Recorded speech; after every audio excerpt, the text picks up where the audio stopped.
I reject the notion of simply replacing the context of racism with words like unconscious bias or even prejudice.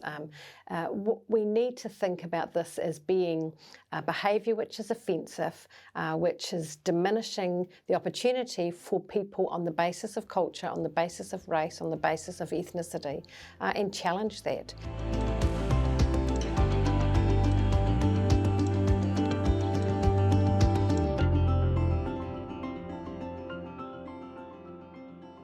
E te waiti, e te waitā. Rauranga tira mā e whakarongo mai ana ki tēnei kōnei ipurangi nei a mihi karere ki a koutou. Kia ora, welcome to Mai Te Rā, a podcast about racism and how it's affecting our health and what we can do about it. I'd like to welcome Helen Leahy. Kia ora, Helen. Thank you so much for making the time to be with us today. Kia ora. Tell us a bit about your current role and how you got to be there, and maybe some stories about racism that you've experienced. Kia ora. Ko Helen Leahy tako ingoa, he pou ārahi hau o te pūteitanga o te Waipounamu. So moved into the Wānau Ora Commissioning Agency in the South Island in 2015. I've had the greatest privilege in my life to learn at the foot of Whaiatariana, and so I've been in Parliament supporting her since 1999. And when the journey of Wānau Ora began back in 2002, firstly with He Korowai Oranga, and then 8 years later with the arrival of the Māori Party and the establishment of Wānau Ora as a key government appropriation, I've been extremely excited and inspired by the possibility that Wānau Ora has meant. And so when Whaiatariana retired in 2015, I thought, what can I possibly do that can continue her legacy? It was such an incredible opportunity to see her belief in placing faith in all of our wānau to do for themselves, to cherish the essence of who they are, and to know that if you invest in possibility, then transformation is always possible. And so Te Pūteitanga o te Waipounamu is literally the convergence of multiple rivers. The 9 iwi who hold mana whenua across Te Waipounamu came together, which in itself is breaking news. And those 9 iwi said, if the status quo had worked, why would we repeat it? And so because it hadn't, they wanted to invest in innovation. They didn't want to take funding off providers, and so they were very clear this is not provider order. This is a unique opportunity to invest in wānau dreams and aspirations. And so when they established the commissioning agency, it was very much on that model. It was about investing in wānau to do for themselves, by themselves, for themselves, with their own strengths, their own resources, thinking about local solutions, thinking about intergenerational change, and most of all being a collective force.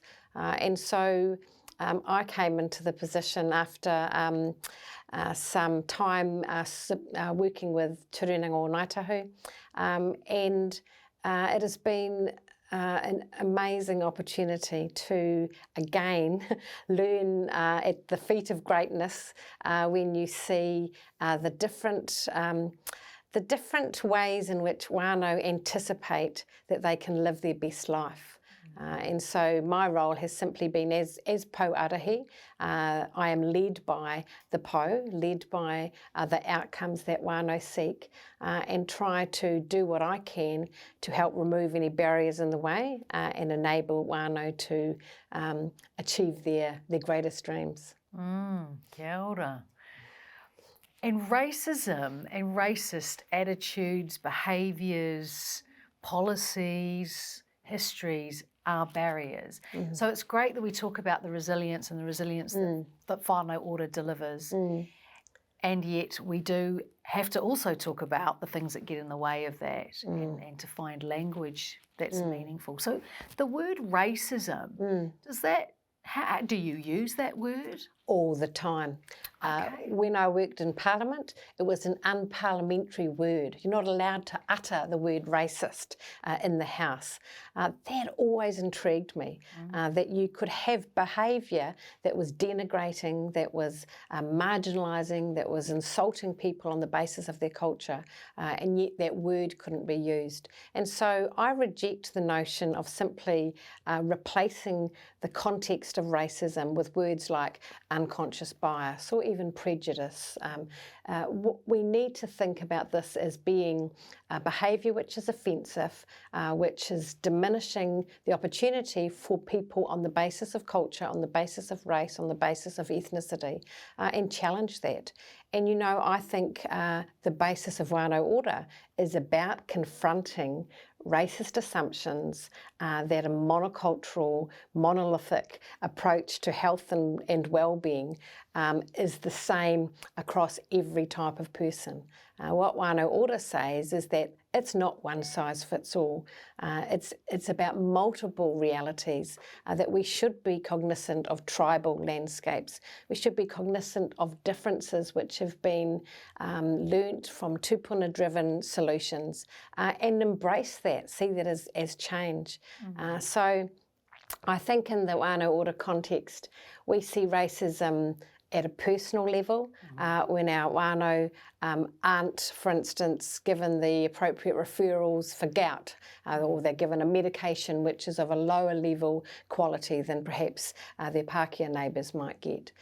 We see it at a cultural sense when whole groups of our whānau are not getting the same opportunities, and that's particularly impacted in a socioeconomic context.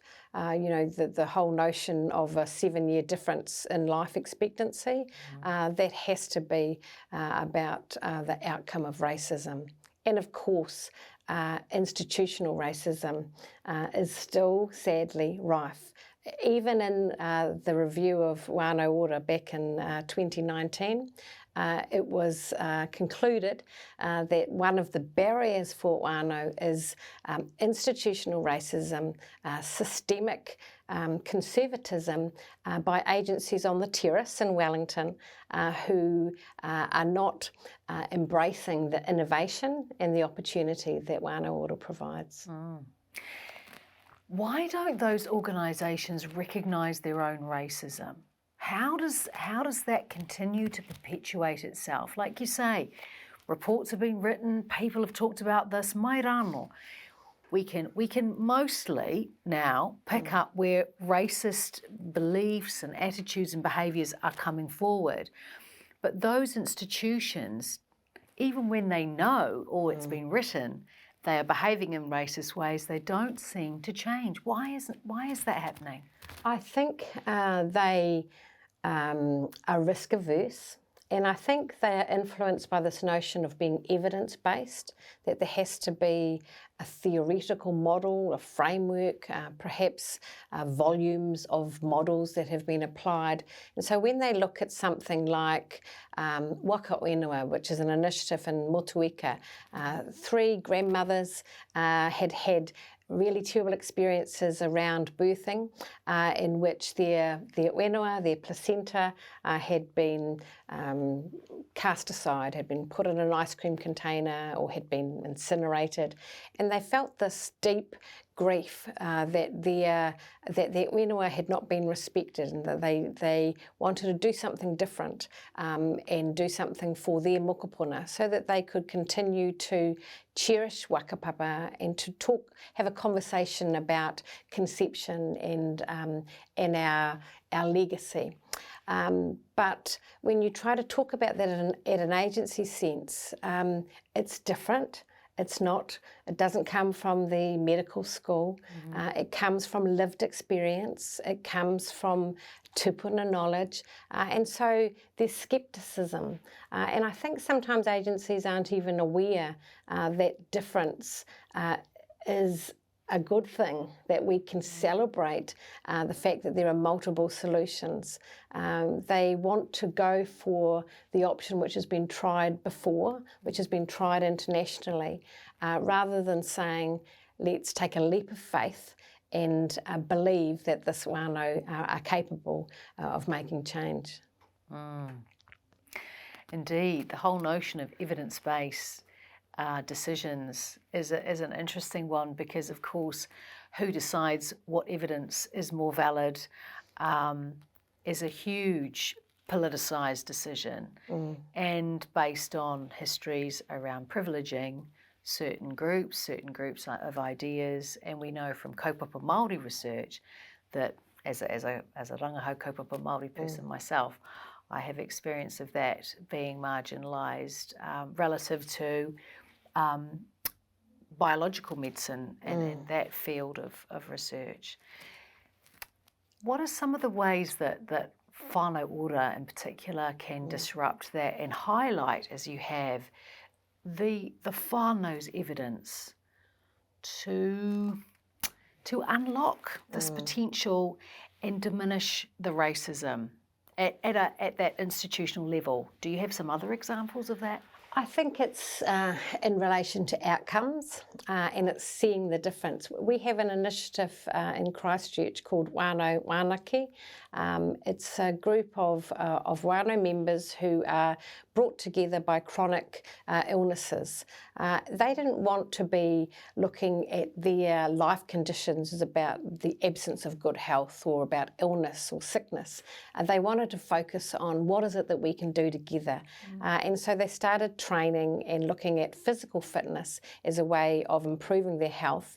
They set themselves a goal that they were going to go to Iron Māori and that they were going to compete with the best. And so they did that. Now, they didn't do that as part of a clinical intervention. They did it as a life outcome. And I think that that's what we see with whānau ora, is that it's not necessarily the fact that you're going in a wakahaurua and you may have an addiction, you may be brought together by others who also are going through the journey of addiction, but to everyone else, you're just going for a hikoi in the waka. And I think that's what I love about ora, is that it's that opportunity to realise your aspirations wherever that looks like.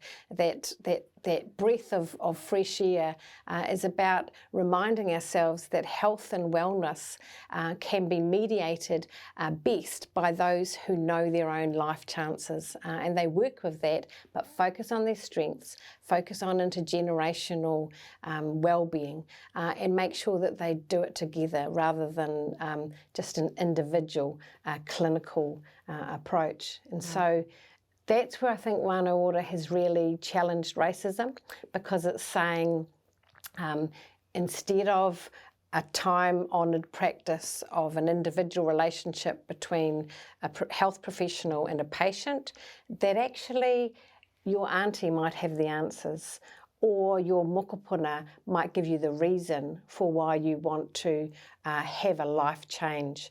And so it puts authority, it puts the legitimacy of knowledge into the hands of whānau, and in that sense, it's far more enduring because there's ownership, there's transparency, there's accountability, all those values that we want the system to have. If you're doing that within a whānau context, you're achieving that without anyone telling you have to. It is fascinating, isn't it, that we're still, though, expected to do so much for our whānau through whānau ora and other Māori-led, Māori-defined mechanisms.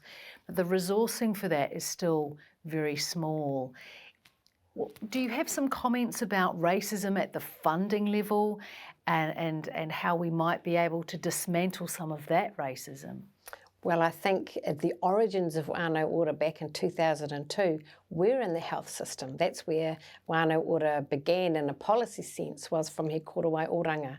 20 years on, apart from COVID-related funding for 25,000 hygiene packs, we haven't had any investment from Vote Health. And I find that in the South Island anyway, I find that absolutely confronting, because if ora isn't the optimum outcome of health, then what is?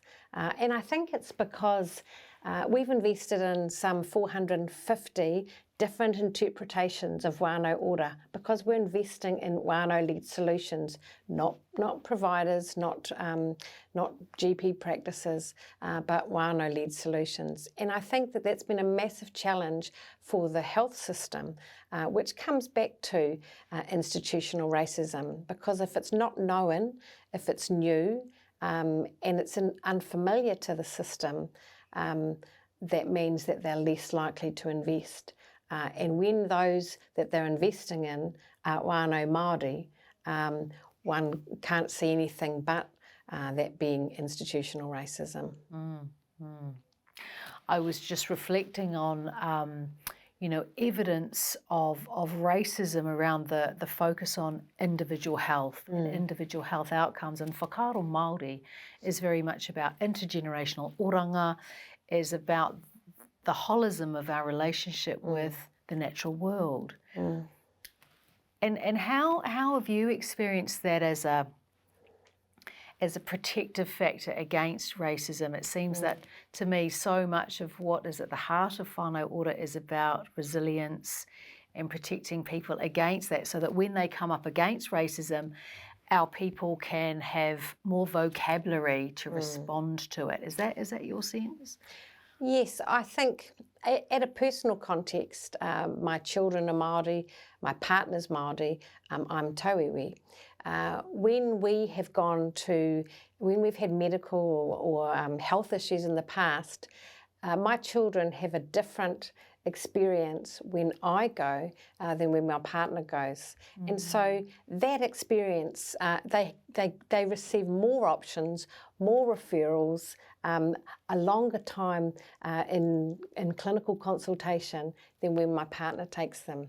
And so my own individual experience is replicated in multiple ways with the wānau who work with our navigators. We have some 150 navigators who work with around 20 wānau at a time.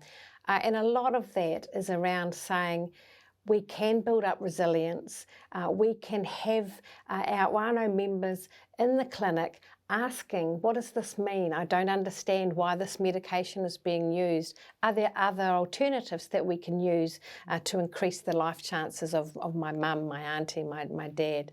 And so enabling a collective conversation amongst the wānau rather than just the individual consultation, that's a key mechanism for increasing resilience, but also increasing information and that transfer of power and control, so that wānau become the architects of their own life plan rather than simply receiving the script that somebody's given to them. I think we saw some interesting manifestations of that around when the COVID pandemic first came to Aotearoa, didn't we? Because certainly the kōrero I was hearing at home was very much harking back to the Spanish flu, 1918, 1919, and how we had to protect our whakapapa and we weren't going to rely on the government. And so iwi around the country took matters into their own hands and created safety and roadblocks, which was, supported by local police, etc. So do you have memories of that time and how that certainly was a sense of whānau coming together and showing that we actually know what's best for our own? Oh, I think what Māori did during lockdown was groundbreaking. I think it reversed the trend, and the fear had always been that there would be disproportionate impact of COVID amongst Māori. In the south, we had a campaign called Manaaki 20. We decided that COVID-19 was so last year, and that what we needed to do was instead rely on the gifts of generosity of spirit that comes with Manaaki. And so we were influenced by Waikato Tainui, who had a three-pronged campaign of ipu, of information, prepare and uplift or motivate. And so we flooded the wānau airwaves with all sorts of social media messages. We empowered all of our navigator tinana, those who do boot camps, who do aerobics by Zoom. We had a yoga warrior, Letitia Hallett, she teaches yoga. She also happened to be hapu, so she was talking to women who were hapu.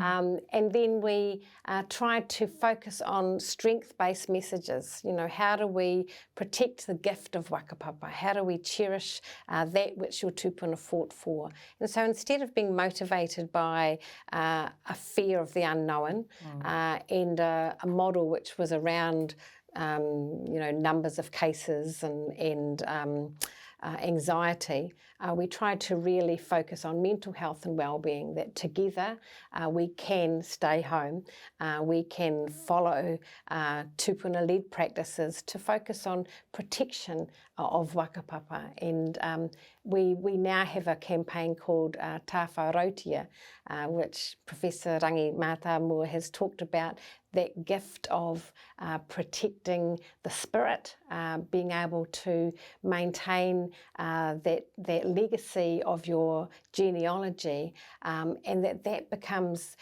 something which is akin to the vaccine. That what do we do to maintain our health and well-being rather than just get the jab?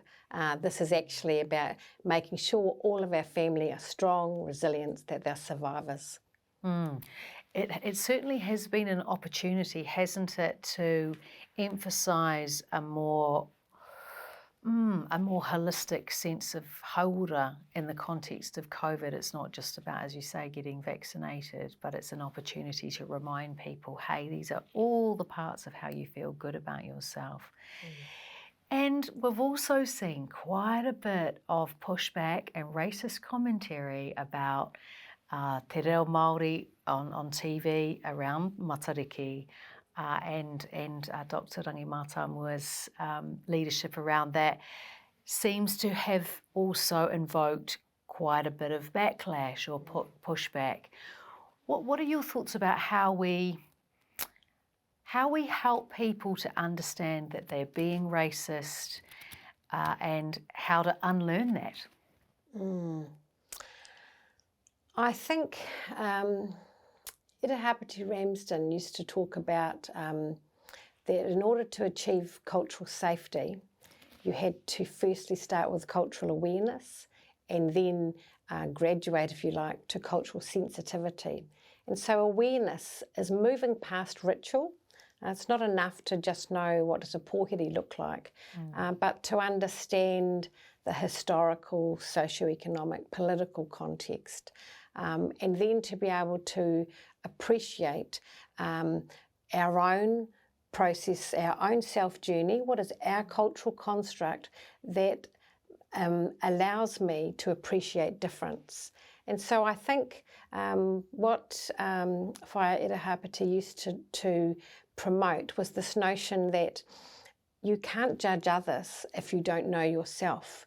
If you don't, like the Project Waitangi legacy, if you don't understand what it is to be tangata tiriti, to be in this land by the privilege of te tiriti o Waitangi, and understanding what your obligations and responsibilities as manuhiri to this land are, then it's very difficult to understand and appreciate that you are being racist.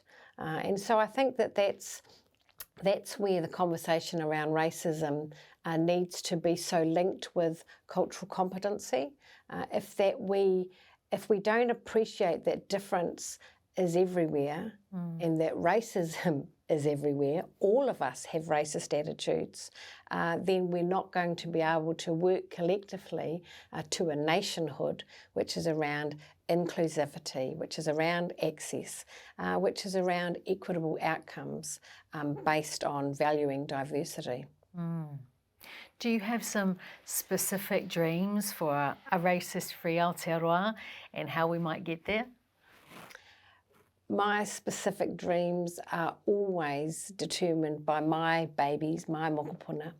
And so within our 4 babies, we have children of Ngāti Rangi, of Wanganui, Tūhoi, Ngāpuhi, Tonga, Nui, and also of French, Scottish, German, Irish whakapapa. And so when I think about that rich opportunity that exists for our babies, I want them to be able to thrive in their sense of what does it mean to be Ngāti Rangi, to understand the landscape and the opportunities, to know the waiata, but also to know your tupuna and to know what they gifted you. But I want them equally to be able to walk tall in a world where they are meeting people who are not of their cultural context, and that they can celebrate that, be open towards that, and be willing to learn what they don't know. So my dream is very much driven by them. Every day I think, how can we create a world that's fit for these beautiful children?